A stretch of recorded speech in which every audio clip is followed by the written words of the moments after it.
Coach, when I looked at the score on Friday night, and you guys have been playing so well in the last couple of weeks, go back to Friday, and you just talked to me a little bit about some of the things that happened, and it's just kind of one of those weird nights, wasn't it? Yeah, it's just, it's going to happen in football, especially of all sports, but nothing went right for us. It seemed to we were moving the ball fairly well. Not fairly well. We were just moving the ball. We kind of did what we want with it. I think they only ran 6 offensive plays in the first half, and you go into halftime, you're down 16-0. Yeah. So it's one of those things that's hard to figure out when you look back, but it's easy to figure out when you throw 2 pick sixes.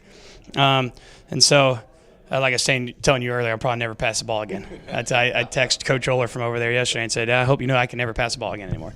But it's one of those things, you come in Saturday, you watch film with the kids, and there's nothing to be disappointed about or really to tell them to work on other than we just made a couple mistakes. And I think, we're right there and we're going to be fine, and we just got to keep moving forward.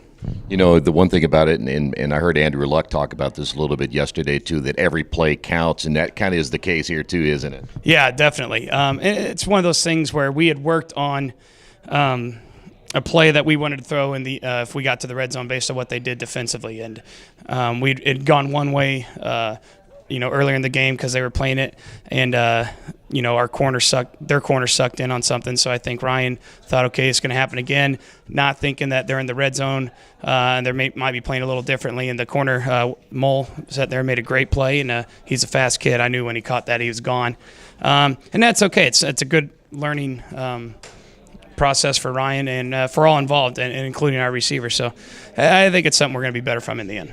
Well, you know what, and I know you're kidding about throwing the football, and sometimes you've got to. I mean, you got to be part of your game. Is like you said, though, it's something that your quarterback will learn from, and so are your receivers.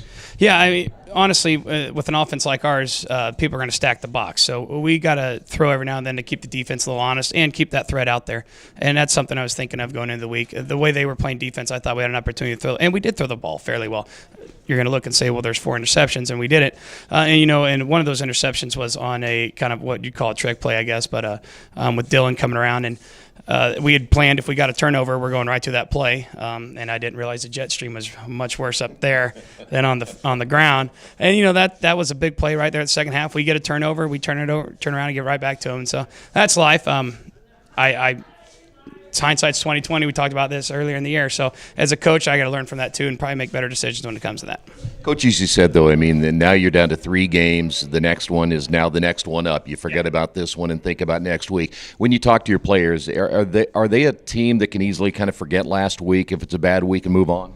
Yeah, they're teenagers. Us coaches, we're still moping around, and they're happy as could be we come in this morning. And that's good, though. I like that, though, because they are able to move on to the next thing. And I think we're going to just be just fine. Like I said, when we were watching film Saturday, it's rare in a loss that it's a very complimentary film session, because I saw a lot of really good things. And we were moving the ball very well on the ground. And that was going against a very good defense. And they had a great defensive game plan. I was really impressed with our physicality and how we were playing. So that's something we can definitely build on moving forward. And right now, we got a 3-game preseason to get ready for sectionals, is the way I tell them. And, some crazy things can happen. We can still end up in that conference race as well. That's very true. Coach, you play a Union County football team that, boy, you look at some of their games and they look unbeatable. In other games, they look a little more inconsistent, and they don't have the depth that maybe other teams do have. But those front guys are not bad. Yeah, they remind me of us. There's sometimes they look like world beaters, and then sometimes they look like like they can lose any night, just like we have looked this season. So a lot of ups and downs, but they're sitting there at 4-2, and they got some impressive wins. And I know that they can put a game together. And like you said up front, they're pretty good.